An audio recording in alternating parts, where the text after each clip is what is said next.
welcome to Russian Influence. The guest of our show today is Angela Clark. Angela's story is one of transformation and the power of self-belief. We follow her journey as she escapes from being a conservative Chechen child bride to a strong, independent, successful fashion model.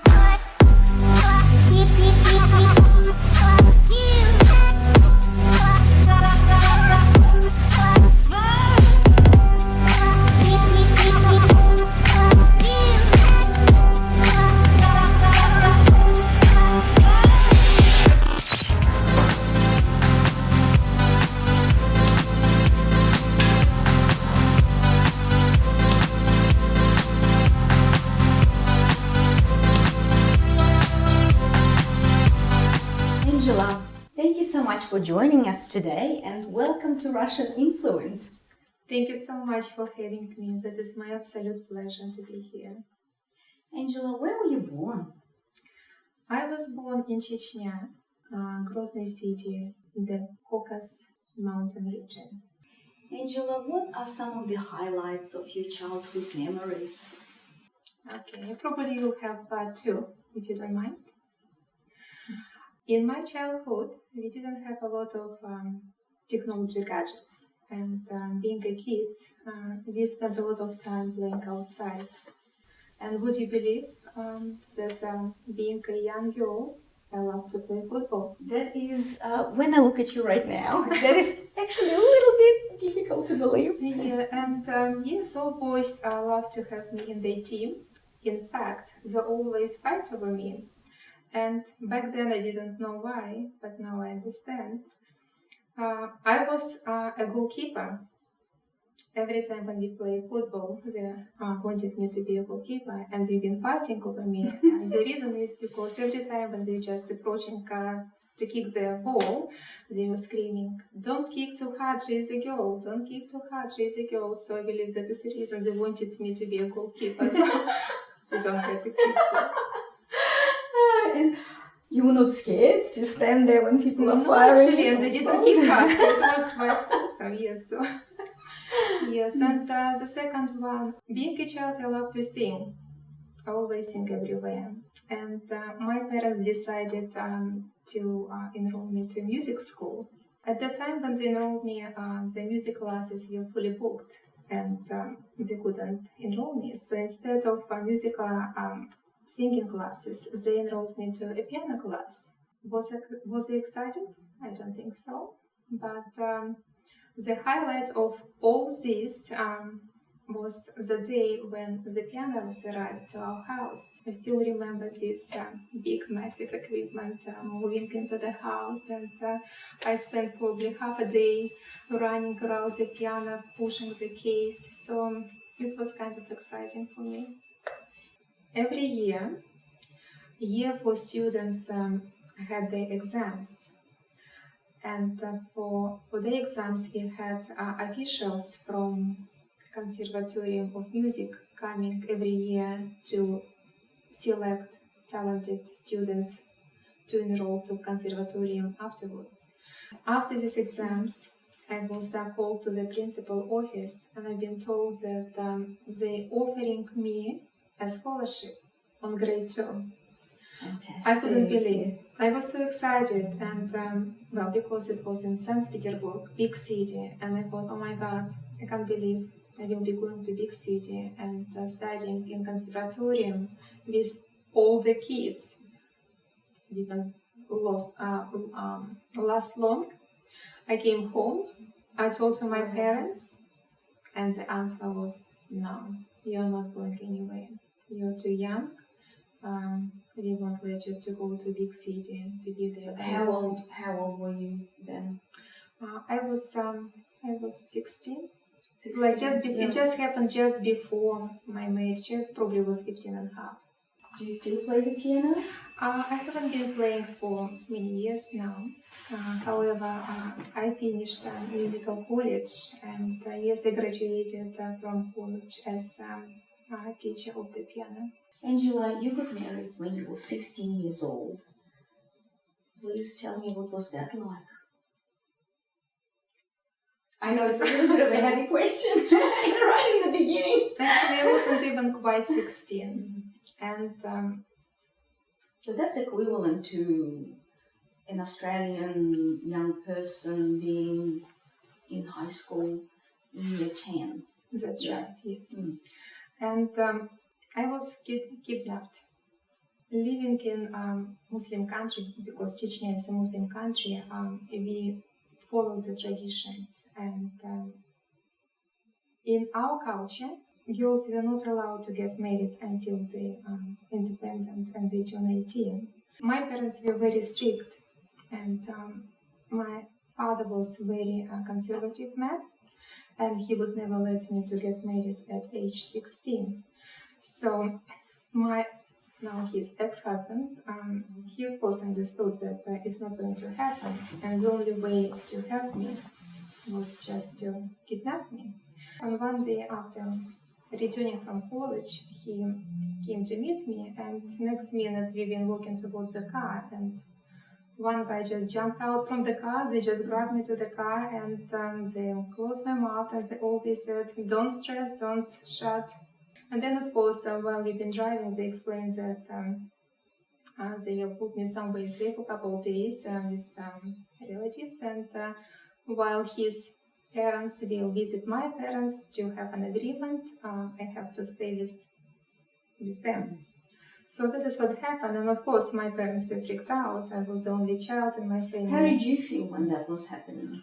To be honest, I was young, I was silly. For me it was like like an adventure. So it was a big deal for my parents, and eventually they had to agree because they were concerned that if at age 16 something will happen, like I'm talking about having like can I say sex, and then by tradition, like if girl is not virgin, both families, they won't accept me to the family, they will have to return me back. And your parents, what nationality are they? My father was Armenian. I said was because he passed away. Oh, so Yes, and my mom, she is Russian.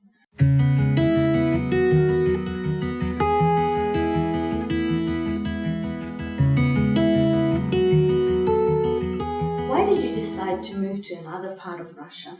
The reason of moving from Chechnya to Neuralny Vody, we had a war. The war started in 1991 and was continued for probably 5-6 years. So when the war started, just before it started, we already knew that it's going to be a little bit dangerous to be there.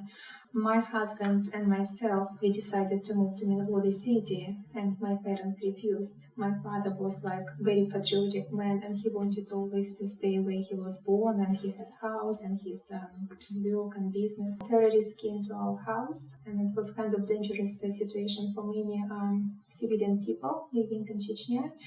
And they beat up my father. He lost a lot of blood, and he passed away probably a couple of days afterwards. And I'm so sorry. yes, That must have been horrifying. It was. And yeah, we had our mom, and we moved here to Vody city to live with us. And you had children as well? Yes, at that time I had already 2 kids. I had 2 boys. Angela, your husband, was he much older than you? He was 7 years older than me, yes. And what was your marriage like? Challenging. Well, he was Armenian. However, he grew up in Chechnya as well, and he grew up with a lot of Chechen families as a neighborhood, and he observed all these cultural traditions from Muslim country. He wanted like to follow these traditions. For example, like every time when we had friends over, I was supposed to cook some meals, put on the table and leave the room. I was not allowed to sit on a table together with some men. Like if they, for example, decided to stay overnight, I was supposed to wash their clothes, iron them, clean their shoes, and make sure that in the mornings they have clean stuff to wear and move out. And it was many things, and the other things which really impact me, he never let me to wear trousers. He never let me to wear short dresses. So just a long... Not long, but they were supposed to cover my legs. Below knee, yes, yeah. and no shorts and no trousers, nothing. So, how did that make you feel? well, back then I didn't think about it.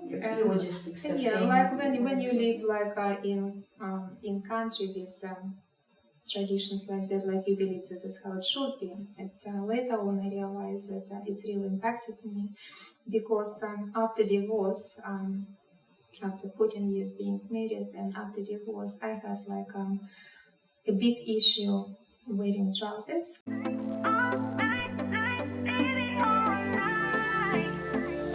I want you to stay with me.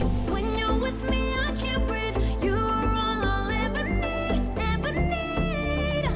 I want you to stay with me. When you're with me, I can't breathe. You are all I'll ever need. All night. All night.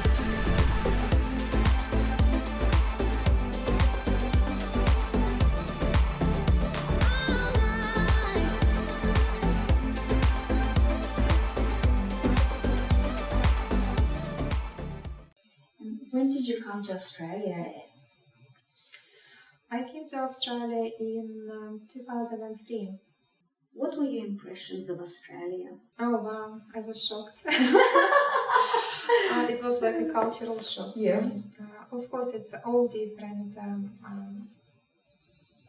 traditions and cultural things, but I was impressed by nature. It was a wow factor. The struggle thing was for me is English because I came to Australia with 2 teenagers and none of us could speak English. What was your first job, Angela? My first job was as accounts payable at Brisbane Rockley Market. Mm-hmm. And then after a few months being there, I got second job and I was working for the transport company. So I've been doing 2 jobs at the same time. Angela, how did you start your modeling career? I started my modeling career by chance. I never thought about it. And in fact, I was very shy, unconfident in myself. So I had a friend who was, she's a stylist, and one day she approached me and she said that she would like to make a project with me. And I said, no way in the world I'm going to model for you because it's not me. And Was it like a photo shoot? She was asking it was a photo you? shoot, yes. And well, I didn't have any experience. I didn't know how to model. I didn't know where to look, how to keep my arms, legs. So it was kind of unusual for me. So I tried to say no, but she was very like insisting. After this shoot, when the photos were edited and published on social media, I received like a text message from one photographer saying that he would like to shoot me, and I said yes, let's try it. From other shoots, I just thought, oh, actually that is what I really like to do, and I really like the process, and I was keep doing, and now it's 5 years, and I really enjoy it. I've been very insecure about my look, and that is all came from my young previous experience with my first husband. Yes, because he was keep telling me that something wrong with my legs and something wrong with my body. So I had a lot of insecurity about myself, and when I started photo shoots, I was very unconfident. Every shoot I've done, I felt that I'm getting my confidence back, and in fact, photo shoots became for me more like a therapy. Like, you know, when you stand in How front of wonderful. camera and you feel yourself feminine again, and you feel yourself beautiful, it's really helped me, and I'm grateful that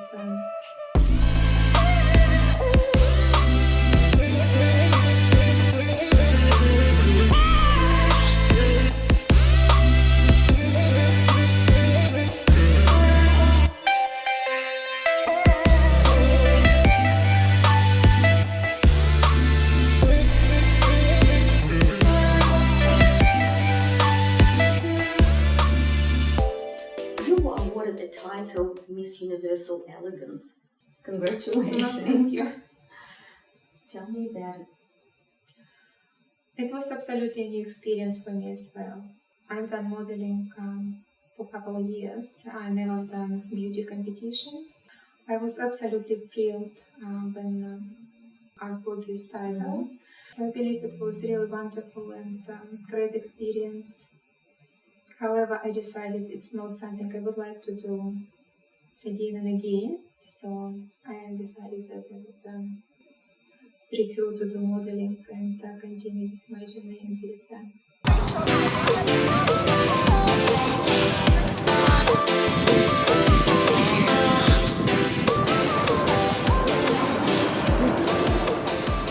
Angela, the title that you won, Miss Australia Universal Elegance, is not the only title that you've got under your belt. Recently, you've had some other accomplishments. That's right, yes. I won Model of the Year title, and Amazing. yes, I'm so grateful to all my supporters and all people who voted for me. And it's a big achievement for me, and I'm so looking forward to continue with my modeling career and inspire more people. Wonderful. Thank you. Do you think there is a stereotype that Australians think of when they think of Chechens? I'm not sure if a lot of Australians knows about my region. However, these people who knows about my place, they have a belief that is a place where all terrorists lives, which is wrong. I've been grown up in this country, and in fact, we had a lot of different nationalities and different religions living all together. And in fact, it's very kind and hospitable people who's living there. How do you deal with that stereotype? Because clearly, I'm not yes. Well, I always try to tell them story about my region and tell them that it was actually a beautiful place to live in, and I have beautiful memories about my place, and in fact I miss it, and hopefully that one day I will be able to visit my city.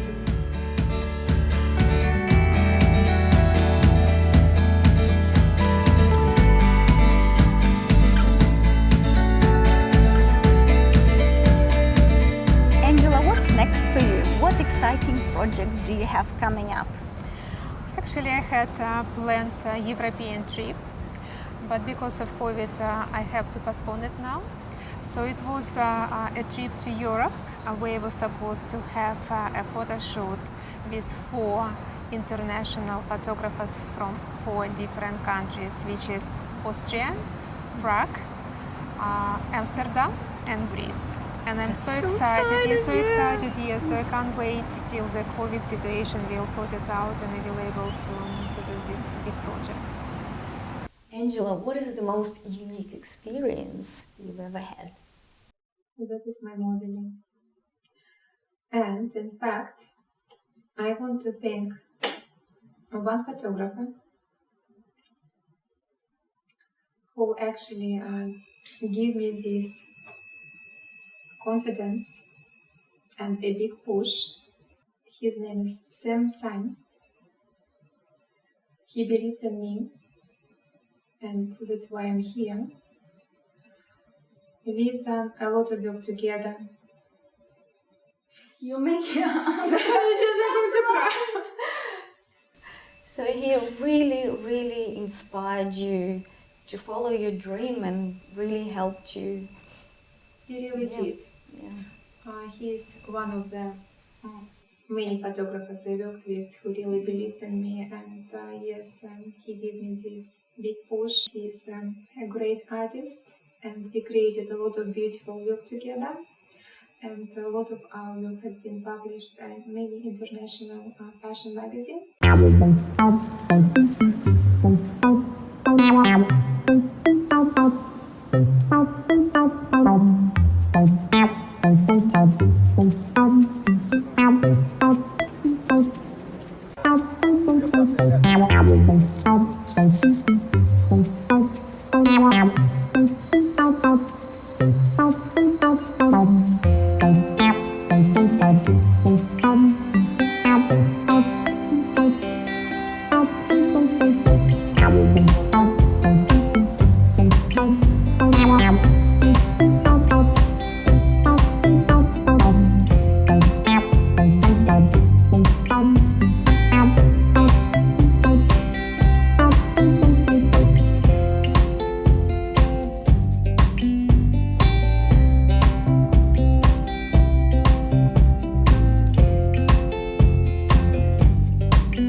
Angela, please tell us a little bit about your family situation. I know that your household is absolutely full. Who lives with you? Yes, that's right. So I have my mom, she's 81, she lives with us and I take care of her. I have my little grandson, he is 10, he lives with me full time. And I have two boys, they live by their own, but they come to visit me quite often. And I have my loving husband who is so supportive. He loves what I do, and so without his support and help, I probably wouldn't be here right now. He's amazing. I'm sure he's very proud of you. You have achieved so much and you have inspired so many. Angela, from your experiences, what message would you like to give to the young girls who are growing up the way that you did? I believe that if one have a dream or passion about something, they shouldn't give up only because someone says that you're not good on it or it's too late for you. So you just need to follow your dream, your passion, and just do it what you believe is good for you.